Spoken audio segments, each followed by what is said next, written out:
नाज़रीन अस्सलाम वालेकुम, मैं हूँ इमरान वसीम। नाज़रीन, पेट्रोलियम मसनूआत से जुड़ी एक बड़ी ख़बर से, बड़ी डेवलपमेंट की तफसीलात से अपने इस प्रोग्राम का आगाज़ करेंगे और ये डिटेल आपकी खिदमत में पेश करने के बाद हमारे वीडियो लॉग की जो दीगर अहम ख़बरें हैं जिनकी हेडलाइंस या टाइटल्स थंबनेल पे आप नाज़रीन ने पढ़े हैं, फिर उनकी तफसीलात भी आपके साथ हम शेयर करेंगे। तो प्रोग्राम का आगाज़ करने से पहले आपसे दरख्वास्त के चैनल को सब्सक्राइब कर लें, बेल आइकॉन का बटन प्रेस करें, वीडियो पसंद आए तो इसे लाइक और शेयर ज़रूर कीजिएगा। तो पहली खबर पेट्रोलियम मसनूआत के हवाले से हुकूमत पाकिस्तान ने आज एक बड़ा फ़ैसला किया है और वो फ़ैसला नाज़रीन ये है कि वज़ीर आज़म शहबाज शरीफ की जानिब से जो पाकिस्तान में पेट्रोलियम मसनूआत की जो रिफाइनरीज़ हैं उनकी अपग्रेडेशन से मुतल्लिक $6 बिलियन की जो पॉलिसी है उसकी हुकूमत ने बाकायदा तौर पे मंजूरी दे दी है। अब ये जो नई पॉलिसी हुकूमत की तरफ से बनाई गई है पेट्रोलियम मसनूआत के हवाले से, रिफाइनरीज की अपग्रेडेशन के हवाले से, इसका मकसद ये है कि खलीजी ममालिक के जो सरमायाकार हैं, एक तो उनको अट्रैक्ट किया जाए कि वो पाकिस्तान में आके सरमायाकारी करें, और दूसरा जो स्ट्रेटेजिक ज़खायर हैं पाकिस्तान में पेट्रोल के, डीज़ल के, उन ज़खायर को भी जो है वो स्ट्रेंथन किया जा सके। और ये पॉलिसी जो हुकूमत की तरफ से मुतारफ़ करवाई गई है, हुकूमत की तरफ से जिस पॉलिसी की मंजूरी दी गई है, माजी में जो पेट्रोलियम पॉलिसी बनी थी 2023 की, उसमें दरअसल जो है ये अमेंडमेंट हुकूमत की जानिब से की गई है। और इस अमेंडमेंट का मकसद जहाँ सरमायाकारों को जो है पाकिस्तान में इन्वेस्टमेंट के लिए राग़िब करना है, वहीं इस पॉलिसी के ऑपरेशनल होने से पाकिस्तान का जो दरामदी तेल पर जो इन्हिसार है वो डिपेंडेंसी भी पाकिस्तान की कम होगी। जो रिफाइनरीज़ हैं उन्हें जदीद बनाया जाएगा, उनमें इनोवेशन लाई जाएगी और उन रिफाइनरीज़ को माहौल दोस्त पैदावार के लिए भी जो है वो तैयार किया जाएगा। लेकिन इसके साथ साथ नाजरीन, ये तो हुकूमत ने एक बड़ा फ़ैसला किया है, $6 बिलियन की पेट्रोलियम मसनूआत से मुतल्लिक जो है, रिफाइनरी से मुतल्लिक एक पॉलिसी हुकूमत ने दी है। लेकिन जो एक और फैसला था पेट्रोलियम मसनूआत की कीमतों का डेली बेसिस पर डिटर्मिनेशन का, उसमें जो एक बात मैंने नोट की है कि जब से ये नई पॉलिसी के डेली बेसिस के ऊपर पेट्रोलियम मसनूआत की कीमतों की डिटर्मिनेशन की जाएगी, पेट्रोल और डीजल की कीमत ₹4, ₹5 या ₹8 तक बढ़ रही थी। अब चूंकि जो जंग बंदी हुई है, आर्जी जंग बंदी हुई है, अमेरिका की तरफ से ईरान पे हमले रोके गए हैं, ईरान की तरफ से जवाबी हमलों को रोका गया है, तो इंटरनेशनल मार्केट में जो पेट्रोलियम मसनूआत की कीमतें हैं वो अच्छी खासी कम हुई हैं। तो ये बात नोट की जा रही है कि उस तनासब से जिस शरह से इंटरनेशनल मार्केट में कीमतें कम हुई हैं, उसका जो फ़ायदा है वो अवाम को पास ऑन नहीं हो रहा है। तो ये एक जो फैक्ट है वो भी आपके सामने हमने रखना था। अब नाज़रीन, बात कर लेते हैं हमारे प्रोग्राम की जो दीगर अहम खबरें हैं। पहले तो पीटीआई में जो एक बड़ी तब्दीली नोट की गई है और वो तब्दीली इमरान खान की पॉलिसी से इनकार भी आप उसको कह सकते हैं। लेकिन उस तब्दीली की खबर की तफसीलात पे आने से पहले आप जानते हैं कि आज मंगल का दिन, बानी पीटीआई इमरान खान से मुलाकातों का दिन, लेकिन किसी पीटीआई के रहनुमा की जो लिस्ट अडियाला जेल की इंतज़ामिया को दी गई थी, किसी की मुलाकात नहीं हो सकी। बुशरा बीबी साहिबा से उनकी जो भाभी हैं महनुन्निसा, उनकी मुलाकात हुई है। इमरान खान साहब की बुशरा बीबी साहिबा के साथ मुलाकात करवाई गई है। लेकिन जो मुलाकात के लिए पीटीआई के रहनुमा वहाँ पे पहुँचे थे, जनाब बैरिस्टर गौहर अली खान साहब पीटीआई के चेयरमैन हैं, इमरान खान साहब की बहनें अलीमा खान साहबा, नौरीन खानम साहबा, उन्होंने मीडिया के साथ जो गुफ्तगू की है वो गुफ्तगू नाज़रीन बड़ी अहम है। सबसे पहले तो अलीमा खान साहबा की बात कर लेते हैं, जिनकी तरफ से ये कहा गया कि खैबर पख्तूनख्वा के जो शहरों का, मुख्तलिफ इलाकों का जो उन्होंने विज़िट किया, ये विज़िट के लिए उन्हें जो पीटीआई के कारकुनान हैं उनकी तरफ से कहा गया था और वो ये विज़िट करने के लिए कारकुनान के कहने के ऊपर जो है वो खैबर पख्तूनख्वा के मुख्तलिफ शहरों में गई थी। अब अलीमा खान साहबा कहती हैं कि मेरा वहाँ पर जो है लोगों ने बड़े जोशो खरोश के साथ, बड़े जज्बे के साथ इस्तकबाल किया, मुझे खैबर पख्तूनख्वा के अवाम से बड़ा प्यार मिला। लेकिन साथ में अलीमा खान साहबा मीडिया से अपील कर रही हैं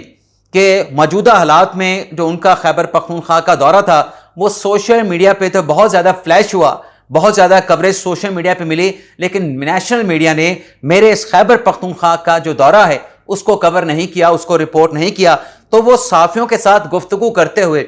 رپورٹر سے کہہ رہی تھی کہ آپ کو کھڑا ہونا چاہیے، آپ کو سٹینڈ لینا چاہیے، اور اگر آپ سٹینڈ لیں گے تو پھر آپ کے مالکان بھی سٹینڈ لیں گے۔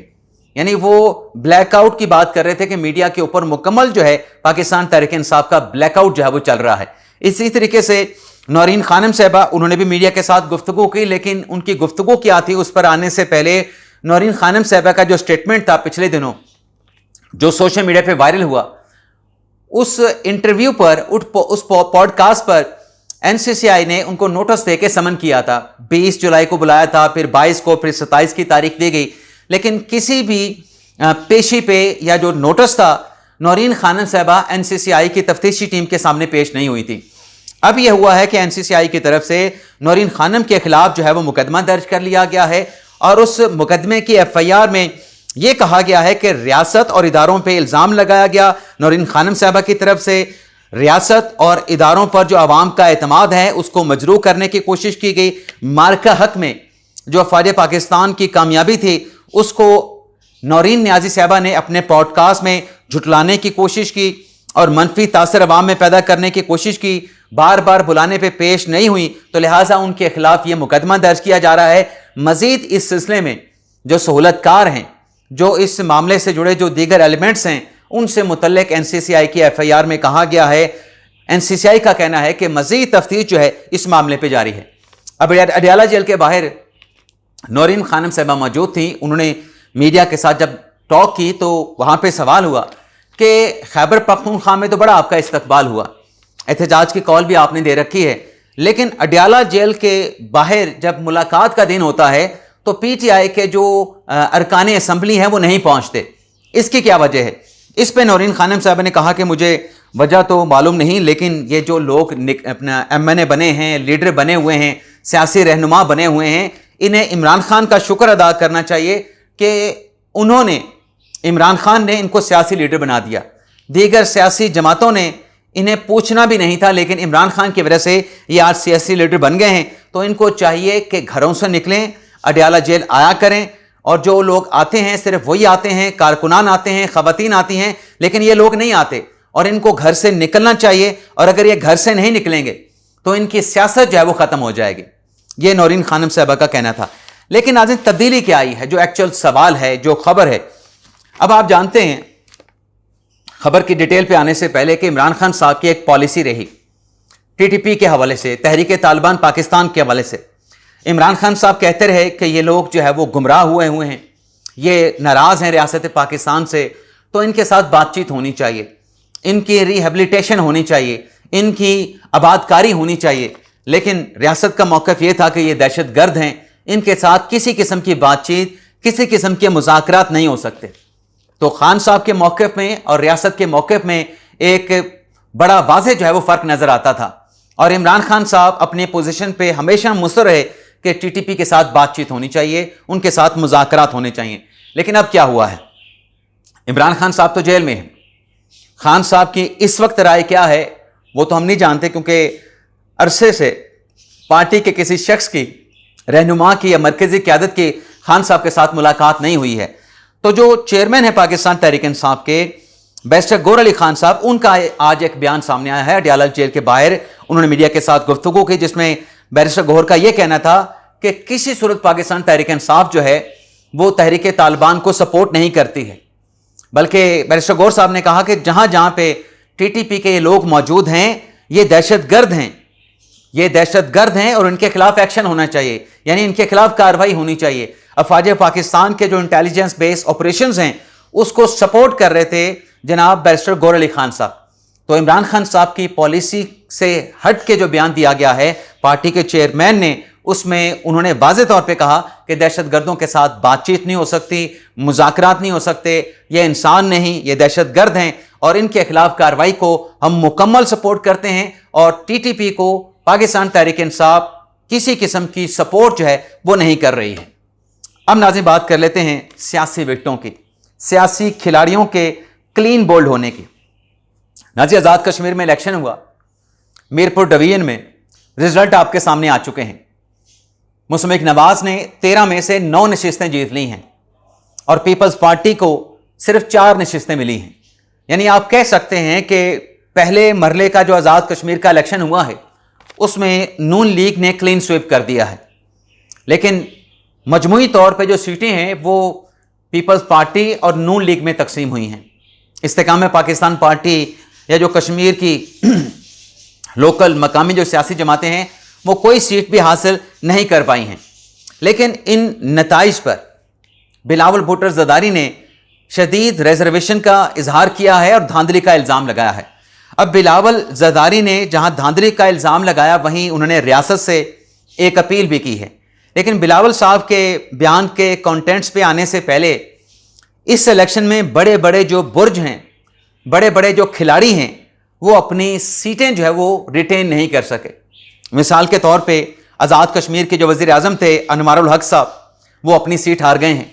पीपल्स पार्टी से उनका ताल्लुक। उसके बाद चौधरी यासीन पीपल्स पार्टी के रहनुमा, वो भी अपनी सीट हार गए नून लीग के मुकाबले में। और फिर एक साबिक वफाकी वज़ीर जावेद इकबाल साहब, आज़ाद कश्मीर के बड़े सियासी खिलाड़ी थे, वो भी अपना इलेक्शन नहीं जीत सके और वो भी अपनी सीट हार गए। और ये तीन खिलाड़ी जहां हारे हैं, शिकस्त से दुचार हुए हैं, वहीं मुस्तफा नवाज के 5 नए उम्मीदवार, जिसमें राजा रियासत हैं, जिसमें उमर नईम हैं, जिसमें राजा आसिफ हैं, जिसमें राजा अयाज हैं, चौधरी रजाक हैं, ये नए कैंडिडेट थे, नए उम्मीदवार थे। मुस्तफा नवाज ने टिकट दिया और ये अपने जो हलके हैं वहां पर कामयाबी हासिल करने में कामयाब हुए हैं। लेकिन इस नून लीग की कामयाबी पे बिलावल भुट्टो ज़रदारी साहब की तरफ से ये कहा गया है कि आज़ाद कश्मीर के इलेक्शन पे डाका डाला गया है। लेकिन बिलावल ज़रदारी साहब का ये भी कहना है कि रियासत को ये फैसला करना है कि वो अवाम के साथ खड़े हैं या फिर वो मुस्तफा नवाज के साथ हैं। अगर उन्हीं के अल्फाज दोहराए जाएं बिलावल भुट्टो ज़रदारी साहब के, तो वो ये कह रहे हैं कि रियासत ने देखना है कि कौमी मफाद के साथ रियासत खड़ी है या फिर नून लीग के मफाद के साथ खड़ी है। अब रियासत को मुखातिब करना बिलावल भुट्टो ज़रदारी की तरफ से, इसको अगर मैं डी कोड करूं, मैं गलत हो सकता हूं, मेरी आप तस्दीक कर सकते हैं, तो रियासत में तो फिर बिलावल ज़रदारी साहब जो हैं वो दरअसल फील्ड मार्शल आसिम मुनीर साहब से अपील कर रहे हैं कि हम आपके साथ खड़े हैं। और शायद वो अपनी बात में ये पैगाम भी दे रहे हैं कि चलें पहले मरले का जो आज़ाद कश्मीर का इलेक्शन हुआ जिसमें नून लीग जीत गई, लेकिन जो दूसरे मरले का इलेक्शन है कोटली डिवीज़न का या रावलाकोट डिवीज़न का, मुजफ्फराबाद डिवीज़न का, वहाँ पर पाकिस्तान पीपल्स पार्टी को जो है वो कामयाबी मिलनी चाहिए, पाकिस्तान पीपल्स पार्टी को जो है वो हिस्सा मिलना चाहिए। और साथ में बिलावल ज़रदारी साहब ने भी कहा कि जो हमारी पार्टी की मुफाहमती पॉलिसी है उसे रियासत को तस्लीम करना पड़ेगा। लेकिन नून लीग का क्या मौक़िफ़ है? 9 सीटें आज़ाद कश्मीर के इंतखाबात में जीतने के बाद नून लीग का मौक़िफ़ ये है, जो राना सनाउल्लाह साहब ने, अमीर मकान साहब ने प्रेस कॉन्फ्रेंस की है, उसमें उन्होंने कहा कि हमारा जो मैंडेट है जो आवाम की तरफ से उन्हें दिया गया है उस मैंडेट को तस्लीम किया जाए।